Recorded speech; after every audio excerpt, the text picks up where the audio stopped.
पिलांकर भविष्य अंधकार को गला तादर 19 पिला सुइसाइड कले। समस्त को नमस्कार। आज गोटे अति गंभीरता विषय उपरे आलोकपात करने को चाहूँ। आउ 3 दिन परे आपण माने जानिचंती युक्त 2 परीक्षार बोर्ड एग्जाम आरंभ होबा को जाउची एवं ता भितरे कला विभाग रो भी एग्जाम आरंभ होबा को जाउची।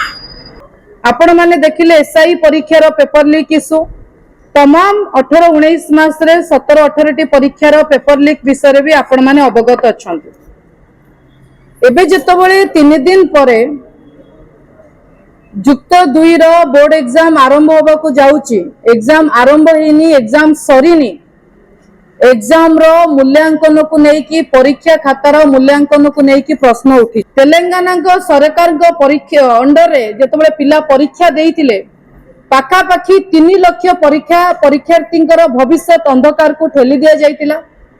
सेतबळे तेलंगाना सरकार बहुत गोटे स्ट्रॉन्ग एक्शन नहीं थिले का ऊपर आधार करिकी से समय रे 19 टी परीक्षार्थी सुइसाइड अटेम्प्ट करिथिले एवं तापरे से समय रे तेलंगाना सरकार एई कंपनी को ब्लैकलिस्ट करिथिले। ग्लोबारेना टेक्नोलॉजी प्राइवेट लिमिटेड 2019 मसिया रे कंपनी ब्लैकलिस्टेड हेई सारीची।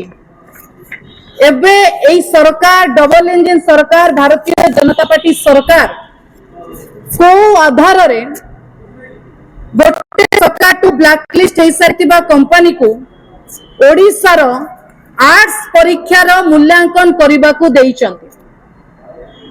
नुआ ना बदलै कि Globarena technology private limited Comet educated private limited गोटे नुआ ना को परिवर्तन करिचंती। कोमेट एजुकेट प्राइवेट लिमिटेड ये मर्डर करी कि जेल को जीवो, बाहरिला परे नाम परिवर्तन करिले से धुआ गंगा हे जीवो। ता माने जेतबळे जो कंपनी ब्लैकलिस्ट हेतिला से कंपनी जेतबळे ना परिवर्तन करी टेंडर अप्लाई करूची ताकू सरकार टेंडर दउचंती। आ पछरे हमर प्रश्न कहार स्वार्थ रहिछि।